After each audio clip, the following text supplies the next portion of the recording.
This is the light unit notes. In the past, we've talked about waves, and basically we stuck with mechanical waves such as sound, water, things like that. Now we're going to begin by talking about electromagnetic waves, and we're going to begin by talking about visible light, so the type of electromagnetic waves that we can see. In this little animation I have here to the right, we can see how white light is being dispersed by a prism into its different frequencies. So notice that frequency for light tells us color, whereas frequency for sound gave us different pitches. So for this unit, the learning goals, I want you to be able to discuss what affects the amount of data fiber optics can carry. I want you to be able to discuss how the human eye works, discuss how photography works, explain how corner reflectors work in their applications, and explain how polarizing sunglasses work. So a lot of real-world applications for this one. So let's get started by talking about some different types of high-tech light. First, we have fiber optics, but before we talk about that, you need to realize that at one time we thought all information would be carried back and forth from satellites using microwaves.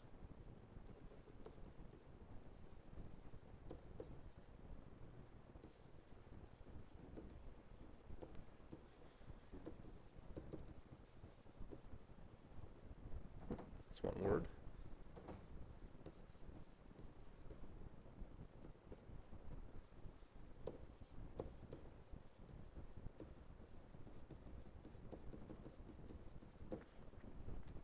That's how we originally thought our internet would work, how communications would work, all that stuff. However, we learned that we could send information faster by sending light through fiber optics along these long fiber optic cables along the seafloor.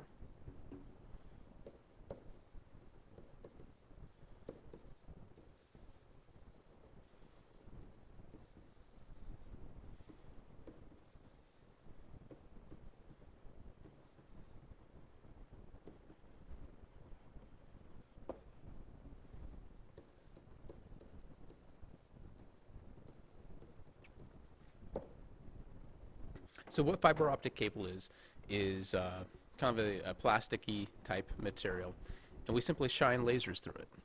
And the way the we'll get into how fiber optics actually works, but basically the laser then sends the signal, and the data, instead of being carried by microwaves, is carried by visible light. And again, we found that to be much, much faster than shooting a signal to a satellite and waiting for it to come back from the satellite. Another high-tech light is the Mulcher Spectrum. And basically, we see what appears to be an infinite number of different colors.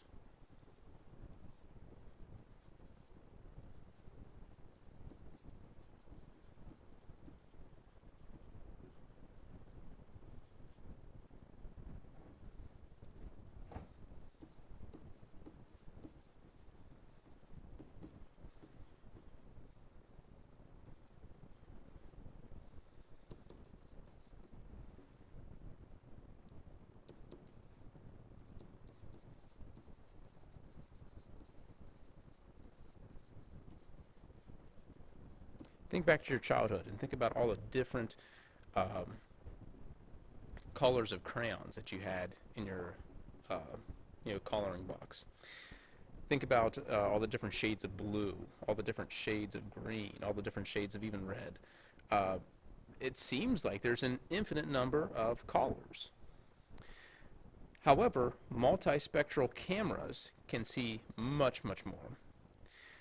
Um, and we can use these multispectra cameras to see things like the health of a vineyard or the moisture in soil.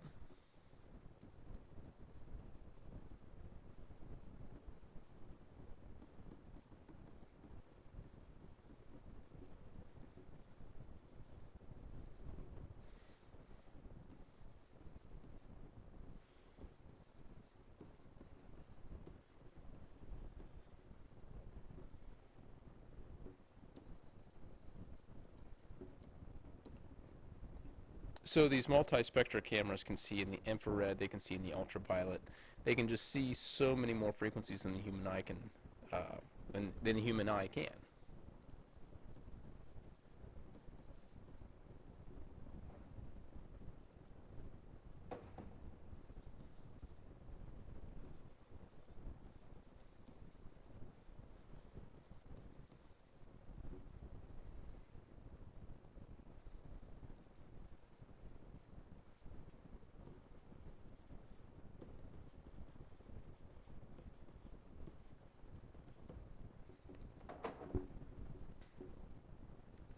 The next type of high-tech light is actually spy satellites.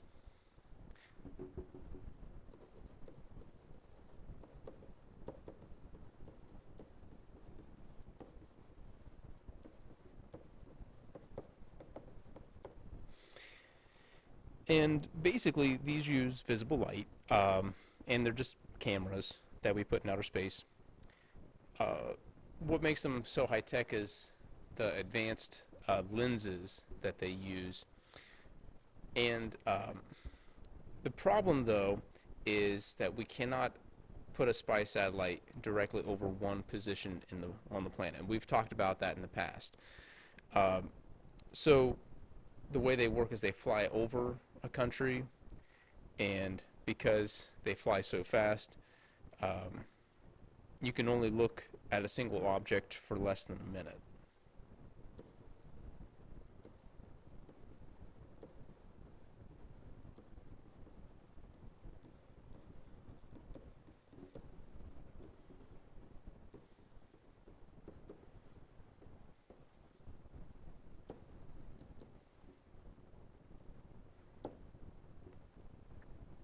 But again, what makes them high tech is the advanced lenses that they have to use.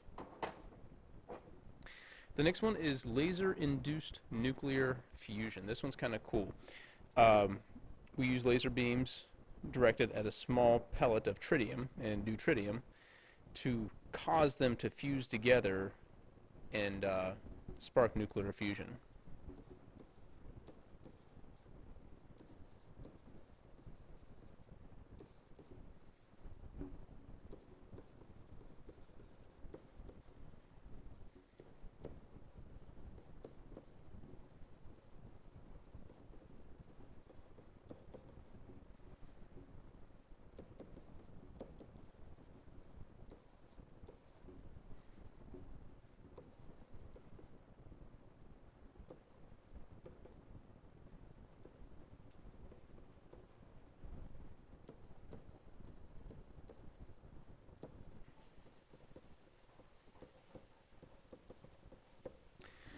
And this is what's being done right now. When you hear about tests of nuclear fusion, they're using lasers focused on small pieces of tritium and deuterium to get them to push together and to force them into fusion. The problem is that it can take as much energy as one city just to get this to work. And the lasers have to be, there's a whole bank of lasers, and they have to be focused very, very precisely. Imagine taking a balloon and squeezing it with your hand. Parts of the balloon are going to work their ways between your fingers. If that happens, the fusion doesn't work. So the lasers, we have to get them so closely, so dense that it there's no ballooning effect, if you will. There's no place for the energy to escape. Computer screens. We are so used to using computers, we don't think about how high tech they actually are.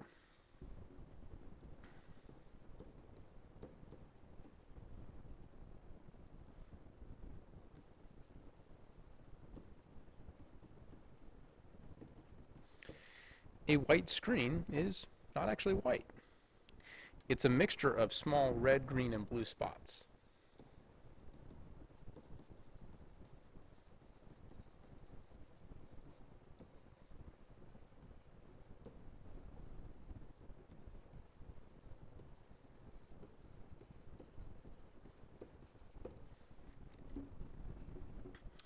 Next time you're in front of a computer screen, when it's a white screen, look very, very carefully, get as close as you can without hurting your eyes to that screen, and you'll notice little tiny green, red, and blue spots. All right, so now that we've talked about some different high-tech lights and their uses, um, let's go ahead and let's talk about what exactly light is. So the key to understanding light is to understand the behavior and the properties of light.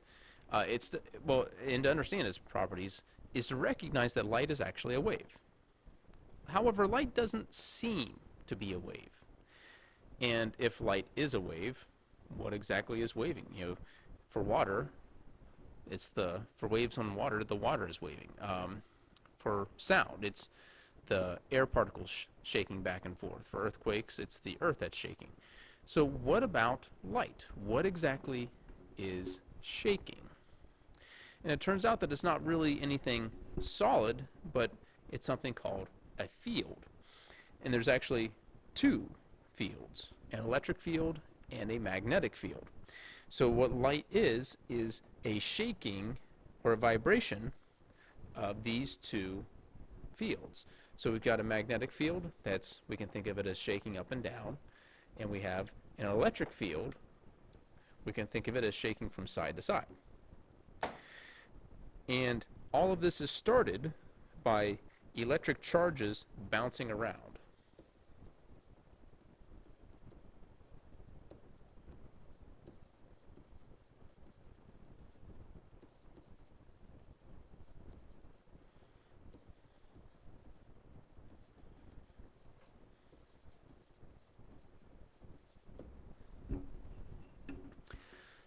So in the sun, what produces all of the light from the sun is the fact that the sun, it's a great big ball of plasma, and from chemistry we learned that plasma is simply what happens when you take an atom and heat it to a point where its electrons leave the nucleus of the atom. So we have a bunch of electric charges, and because they're so hot, they're just moving around. They're just traveling very, very, very fast. They're just moving all over the place. And whenever you have a moving electric charge, it creates a magnetic field. And it has an electric field that naturally surrounds it. So we have this moving electric field that's generating a magnetic field, and that sends out an electromagnetic wave. And if the electron or the charge bounces at the right frequency, the wave produced is at a frequency that our eye can detect. If it's bouncing at a frequency higher, then maybe it's producing electromagnetic waves, or maybe ultraviolet or X-ray or gamma. If the charge is bouncing slower, it's going to produce a frequency that's lower, maybe like microwaves or radio waves. So by looking at how fast that charge is bouncing around, we can tell what type of electromagnetic wave it's going to generate. So if light is a wave, why doesn't it look and feel like a wave? Well, that's because its frequency is extremely high and its wavelength is extremely low. So if we were to take a look at a wave, we know that the speed equals wavelength times frequency. The typical wavelength of maybe like a visible light wave is right around 0.5 microns, which comes to about 0.5 times 10 to the negative 6th meters. Remember, a micron comes from micro, which is 10 to the negative 6th. All waves, all electromagnetic waves, travel at 3 times 10 to the 8th, or 300 million meters per second. So, doing just a quick little bit of math here, we see that the frequency equals v over lambda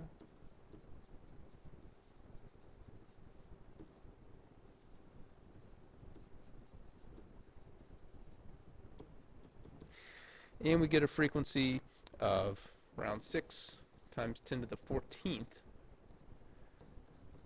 hertz. That is extremely, extremely high.